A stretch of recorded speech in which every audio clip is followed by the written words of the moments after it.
We're back for our daily MLB Best Bets here on the channel for Wednesday, September 24th. Yesterday was bad. You know what I learned from that yesterday, that entire experience betting on, teams that need to get into the playoffs. The Reds, they need to win. Astros need to win. You know what I realized? The only team I can count on is the Washington Nationals. Plus 1.5 on the Nats yesterday. Hey.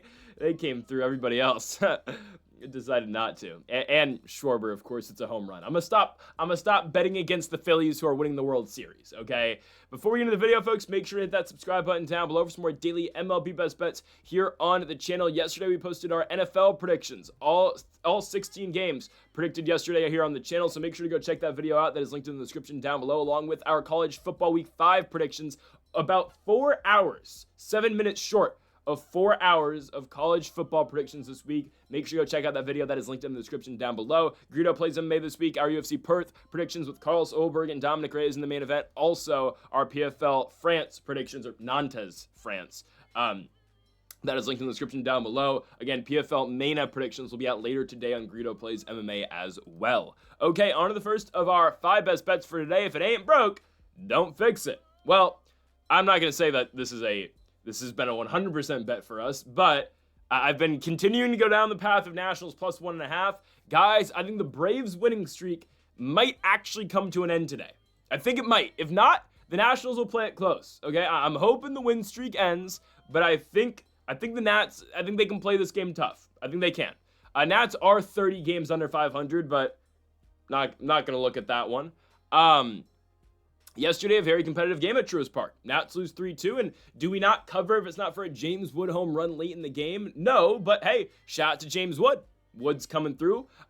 First home run in about a month for Wood, but he gets it done after Michael Harris goes yard in the 7th inning. Nats lose 3-2, but again, it's a competitive game. We saw somewhat of a pitcher's duel between Brad Lord and Hurston Waldrop, and that's fine. I think we're going to see kind of a similar game today, at least how it's played, with 2 pitchers who I think are going to see quite a bit of success on the mound. I'm, of course, talking about Andrew Alvarez and Bryce Elder. Alvarez has been lights out so far as a major league pitcher. I get it, his last start against the Mets was not good. It raised his ERA from 1.15 all the way up to 2.84, and we did have Nats plus 1.5 in that game, and it did not go our way as New York ended up winning it 12-6. But in every other start Alvarez has had, he's been phenomenal.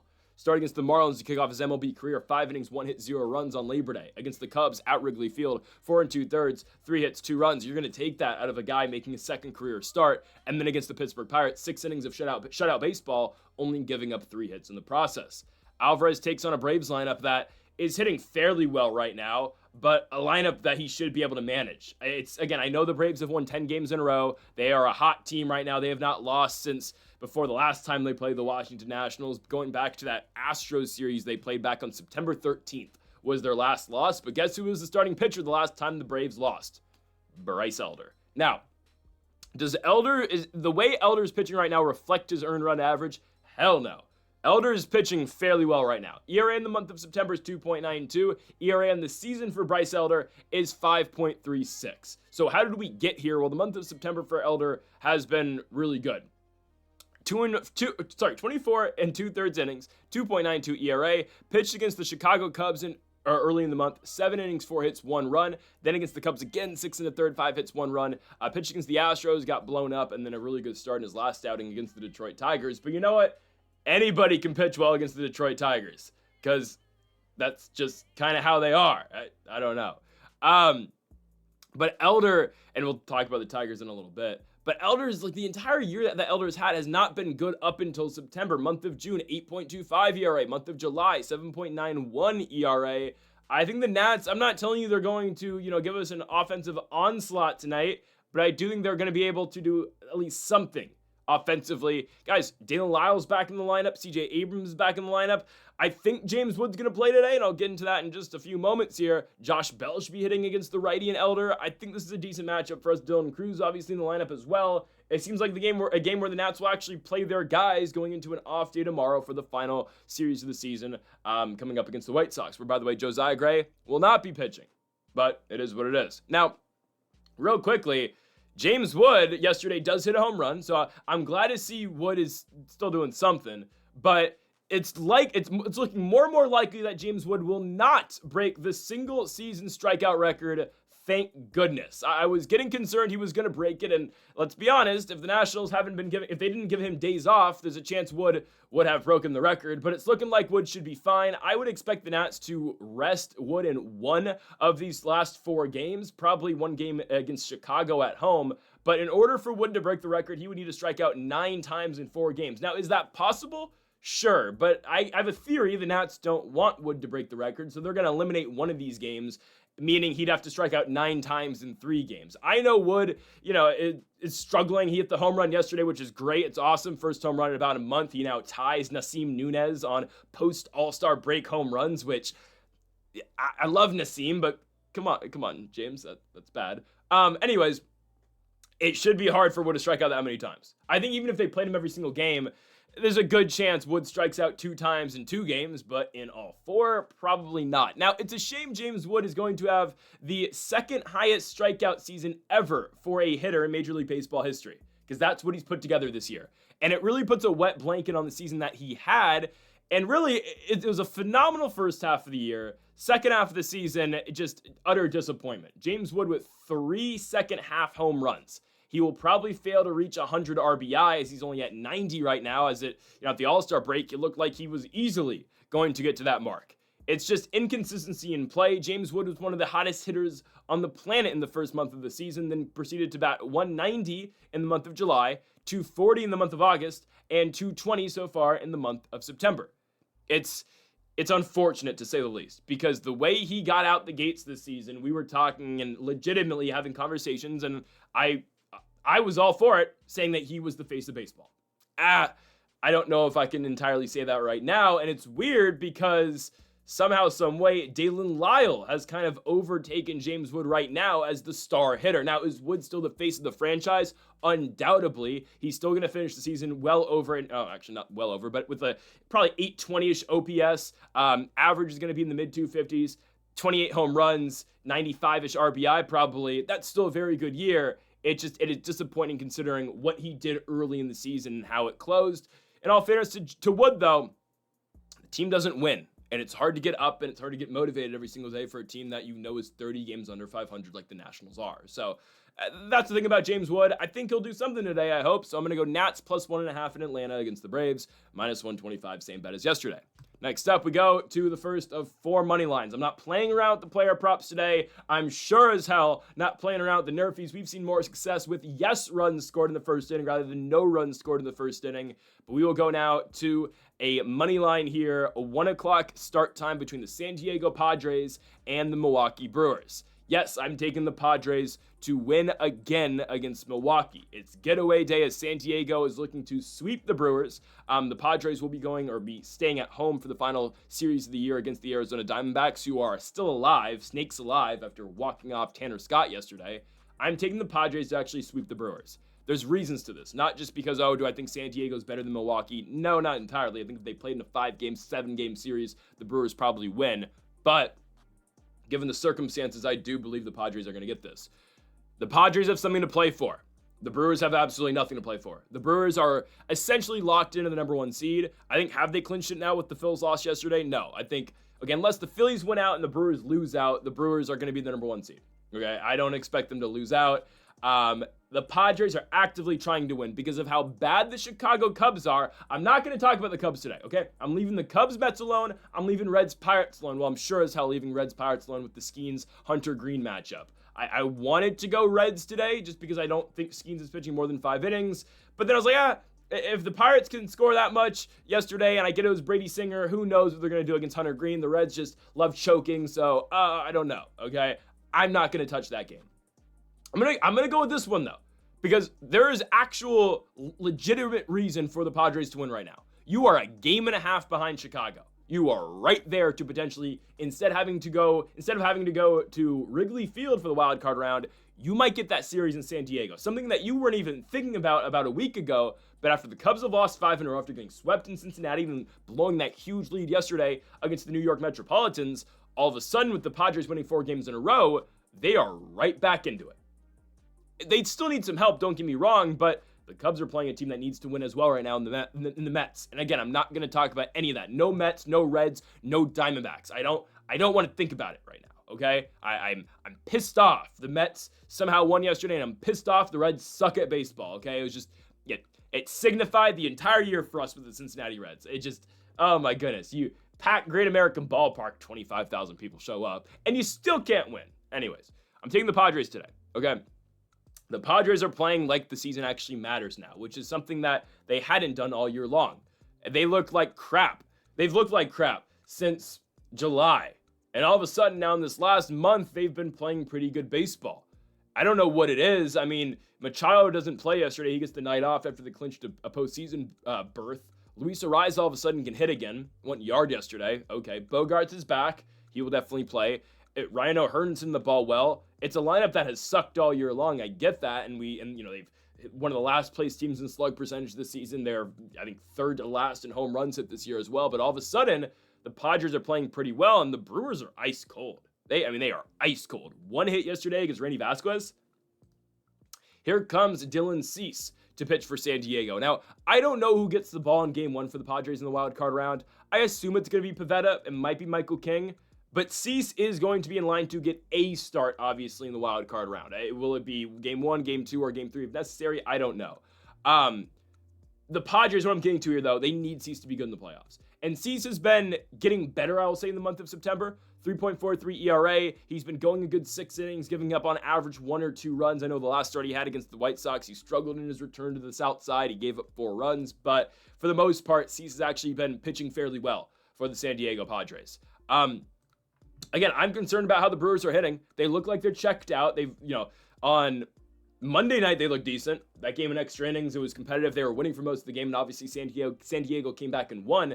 But yesterday, man, they just looked checked out the entire ball game. And you have to think, again, it's a lack of, not effort, but it's a lack of care. It's just, there's no motivation. You're the number 1 seed. You're going to play 4 more games from today, and then you're going to be off until next Saturday because you're waiting for the wild card round to finish. I think Milwaukee will get back into it over the weekend. Their final series of the year. They're back at home, if I'm not mistaken, right? Because they have to host Cincinnati. And I think they will get up to try to keep Cincinnati out of the playoffs just because it's a divisional thing, I would assume. There's no motivation here. There's no motivation for the Milwaukee Brewers, and I do believe the Padres win the baseball game. Cease, again, he can be good in spots, high strikeout numbers every single game. I think he delivers. The Brewers are starting Chad Patrick, who's been pretty good this season, but he doesn't go deep into games, so you're going to see the bullpen come in probably in the 4th or 5th inning, and who knows what Milwaukee's going to be throwing with 4 games left in the regular season. So I'm just thinking about this from a motivational standpoint. Padres actually need to win. Brewers do not care. Give me San Diego to sweep Milwaukee to close out this series. We move on now to our next best bet. I'm taking the Cleveland Guardians to beat the Detroit Tigers. Is there a more untrustworthy team than the Detroit Tigers right now? There's not, okay? This is as good as it is going to get for the Guardians. You are now in first place in the American League Central after being dead in the water. The Guardians have found a way. I don't know how they have, but they have. Now, the one game we bet on the Guardians through this entire big winning streak, they lost to the Twins. I thought about doing it yesterday. I didn't. And they beat Tarek Skubal and the Tigers. They play small ball, but ultimately, that's what the Guardians kind of do. Okay, you play small ball, and they find a way to win. And they come back from behind yesterday against Detroit, right? Kyle Finnegan has been phenomenal for the Tigers, while post-injury, Finnegan has now given up multiple runs, and it just all comes crashing down yesterday for the Detroit Tigers. They take a 2-0 lead, and here come the Guardians. They score 5 straight to win the game. And oh, by the way, yes, Tarek Skubal was pitching for the Detroit Tigers. So now the Guardians are in first place in the American League Central. They are tied, but the Guards are the tiebreaker. So the Tigers have now lost 7 straight games, and they find themselves in a wild card spot. They still have a game up of the Houston Astros because the Astros suck. More on them later. I mean, Tigers have lost 7 in a row. Astros have lost 4 in a row. And now we actually have to start looking at, okay, the Tigers might have to go on the road in the postseason, the wild card round. The Astros are the Houston Astros are in big trouble right now. They are in massive trouble. They lost the season series 2-4, 4-2 to the Detroit Tigers. So essentially, they're 2 games behind Detroit because if they both have the same record, Detroit gets into the playoffs and Houston doesn't. So the Astros are in big trouble right now. We'll get to them later in the video. Trust me, I'll talk about the Astros. I think the Guardians win today. Do I think the Tigers are still going to make the playoffs? Actually, yes. I think they're going to. I think they're going to get in still. But I don't know. They play a crucial series over the weekend against the Boston Red Sox, and that's going to determine a lot of things. Because Boston's a game up on them. Detroit still controls their own destiny to the postseason. They will control their own destiny even if they lose today, and if they lose tomorrow. They will still control it. Because if you sweep the Boston Red Sox, which again is unlikely, but if they were to go into Boston and sweep the Red Sox, yeah, they would still get in the playoffs. So, not to say these games don't matter, because obviously they're still trying to win the division. You know, you want to be at home for that 3-game wild card series rather than on the road, but I gotta go with Cleveland today. Guys, we're not picking Jack Flaherty. I mean, no. I know Flaherty's last few starts have been pretty solid, and his last start against the Guardians, he was actually pretty good. 5 innings, 3 hits, 1 run. Guards still won that game 4-0, but I can't take Jack Flaherty right now. I can't. He's been good in back-to-back starts. You know what time it is. ERA in the month of August for Flaherty is 5.51. He's not a consistent pitcher, okay? And once he does put together back-to-back good starts like he just did, we can't trust him to do it again. And I look at the Guardians right now are swinging the bat well. Tigers can't swing it at all. I mean, there's obvious frustration going on in the Detroit clubhouse. You can see it watching those guys play. Finally, you can see it. And the Guards tonight are starting Tanner Bibee. Bibee's been good. He's been really good. He pitched a complete game shutout against the White Sox 2 starts ago. He's got a 1.25 ERA in the month of September after a pretty poor month of August. But what did he do last time he pitched against the Tigers? Yeah, he pitched 6 innings, 4 hits, and 1 run. His team won the game 3-1. I mean, guys, the Tigers have lost 7 games in a row. It's like they are trying to miss the postseason. Beyond just losing 7 in a row, they've lost 10 out their last 11. I mean, this was a team that was in control of not just their division, not just the American League Central for the entire season, but of home field advantage, or at least just a bye for most of the season. And now there's a chance they miss the playoffs. Again, it's going to take a lot for them to miss, because for as bad as they've played, you still have 2 games up on the Astros. They could lose today and the Astros could win. We might be betting on that. And Detroit's still in the postseason, and you still control your own destiny. And you could lose the next 2 games and still potentially control your own destiny. Now, that'll get complicated. I'll get into that later over the week, obviously. But I'm going with the Guards today. The Guards are swinging a hot bat. Everyone's just making contact, and that's what happens when you put the ball in play. Things happen. Infield singles for hits. RBI infield singles for hits yesterday. I mean, J-Ram had one. I got to go with the Guardians. They're at home. Cleveland's actually showing up for these games. It's a city that thought they were dead in the water. They thought they were out of it. It was a horrible season for the Guardians, and now there's a very good chance they are going to host a postseason series against the Detroit Tigers, probably, in the first round. Wow. What happened last year when the Tigers and the Guardians played in the postseason? Yeah, Lane Thomas hit a grand slam off of Tarek Skubal to basically put them in the ALCS. We might see it again, and I'm not going to lie, for as bad as the Tigers are playing, in a 3-game series, that is a difficult team. We will get to that, though, if we get there. I assume Detroit is still getting in, but still a whole lot of baseball left to play. Let's go on now to our 4th best bet. I'm going with the Boston Red Sox to beat the Toronto Blue Jays. I don't know if it's a motivation thing like potentially the Milwaukee Brewers. I don't know if it's like that. My goodness, have the Blue Jays been bad recently. They have been horrible. I mean, you can't score. Your pitching's been okay, but I mean, my goodness, they cannot swing the bat right now. And I don't know if that's a product of the injuries that they have right now. I don't know if that's what that is, but this is bad. I think Bichette's going to be back for the playoffs. I believe so. And that's really only the major injury that they got. But holy crap, this is horrible from the Blue Jays right now. Again, it doesn't matter to them, right? No, the Mariners could get the number 1 seed. I think Toronto won the season series, though. I think they did. Or no, maybe Seattle won it. They only have 2 games on the Mariners, do they? Wow. Now, this is closer than you think it is. There's a chance the Mariners could get the 1st seed, which is insane. And there's also a chance the Blue Jays cannot win the division. So actually, scratch that. I kind of forgot the Yankees were a game out. Well, I didn't know. Damn. The Yankees might get the number 1 seed in the American League. This thing might go through the Bronx. Oh, buddy. This is, wow. Yeah, the Yankees are a game back. yesterday, Michael A. Taylor doesn't really dive for a baseball, lets it go right in front of him, and I'm thinking, when I first watched the clip, I didn't watch the Yankees game live yesterday, and I see the clip, I'm like, oh, okay, he's just trying to gun judge out the plate, and I realized, wait, there's 2 outs. If there's 1 out, I kind of get it, because he's tagging up, but no, whatever. The White Sox don't care. I love Michael A., but really? Anyways, yeah, the Blue Jays only have a game up on the Yankees right now. They do have the season tiebreaker over the Yankees, so it's really 2 games, if I'm not mistaken. Taking Boston here, though, guys, we don't bet against Garrett Crochet. Why would we? Because the Red Sox are still very in it as well. Not for the division, obviously, but they need to start winning, and they need to keep winning for the wild card. Because of also the fact that the Tigers come into town soon.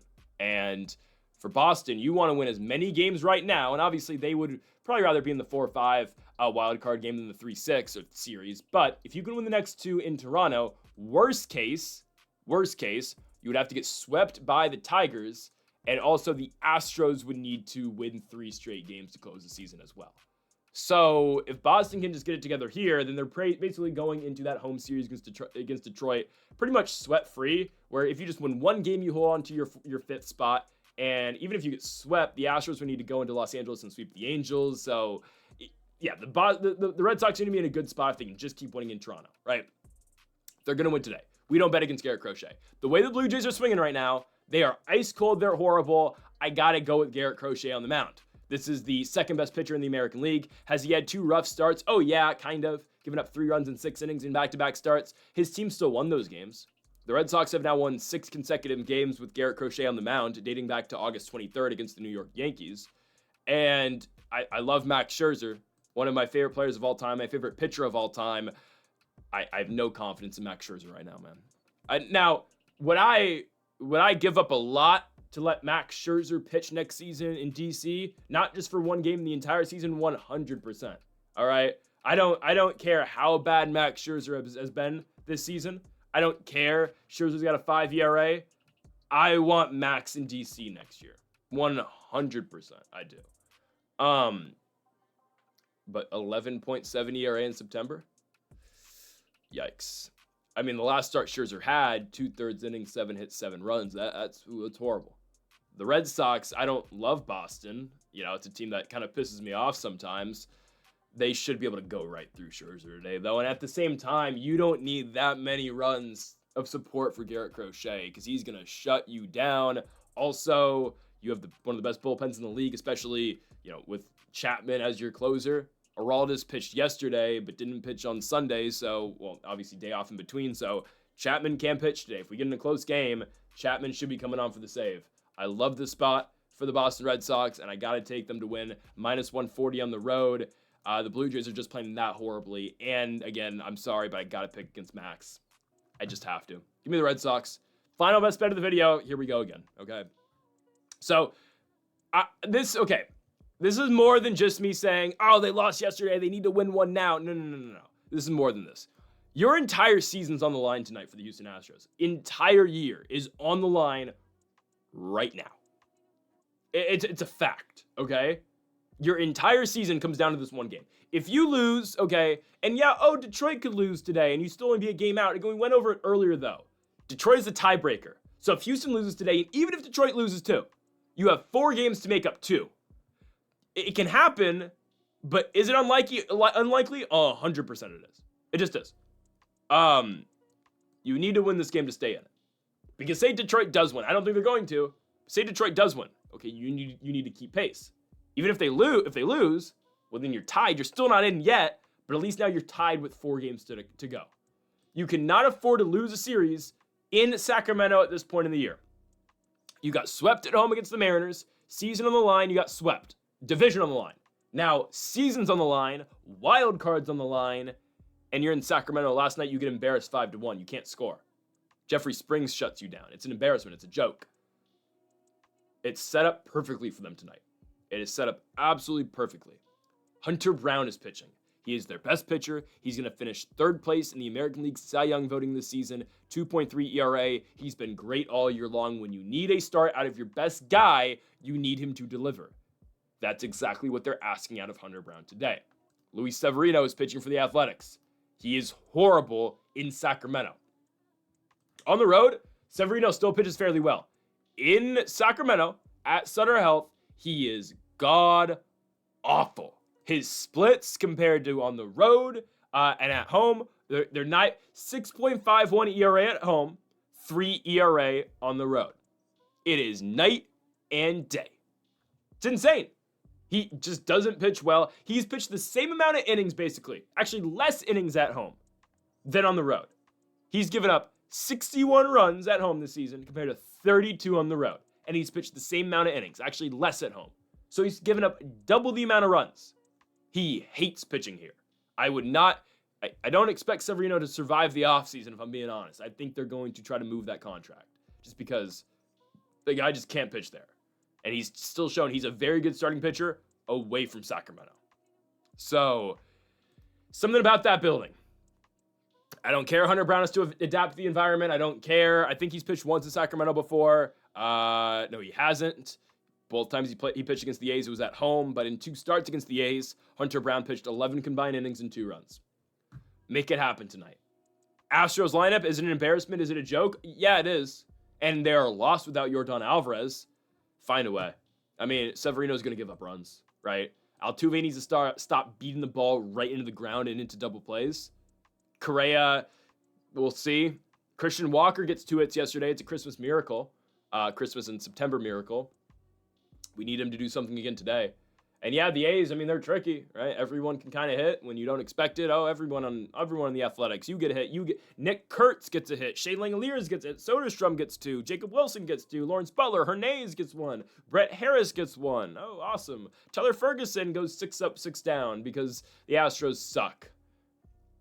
Figure it out tonight. And that's why I am going to play minus 145 because the entire season is on the line.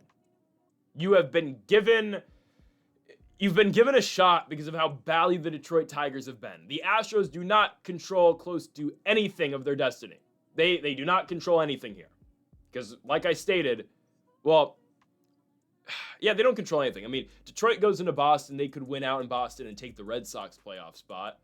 But, again, like I mentioned earlier, the only way Boston would, get moved out of the postseason, even if they get swept by the Tigers, is if the Astros sweep as well. I mean, a lot needs to go their way. So essentially what the Astros they need the Tigers just to keep losing. They need Boston to sweep them at Fenway. And the hardest part of all this will be the Astros keep winning. They got to go to Anaheim later in the week and play the Angels. Very winnable series against the Angels team that is kind of getting worse right now, but that's far down the line. Very far down the line. It all comes down to this. You got to beat the A's today. You get your pitcher that you want, and I think they're going to. I think they will. And if they don't, their season's over. I mean, I'm so serious. If the Astros lose today, the Tigers can say to themselves, wow, we've been horrible. We're still going to find a way in, and we're still going to get to throw Tarek Skubal in game 1 of the wild card round. We'll probably win, and we'll just need to find a way to win 1 out of the last 2 and go on to the ALDS. Somehow, some way. I don't like the Astros, and I know the A's have bitched them all year long. Find a way, okay? Your season's on the line. You're part of a winning culture in Houston, and you're going to lose to a team without a city? A team playing in a minor league ballpark? Get out of here. Give me the Astros to win the baseball game. I want to say football game. Give me the Astros to win minus 145. The Texans go on the road and beat the Raiders. Yep, to win the football game. Minus 145 for the Stros. Folks, thank y'all for watching our MLB Best Bets for September 24th. If you haven't yet, though, make sure that subscribe button down below for more. Make sure to leave a like if you did enjoy the video. Make sure to comment if you do this good thing in the picks. Folks, thank y'all for watching. And Mamba forever.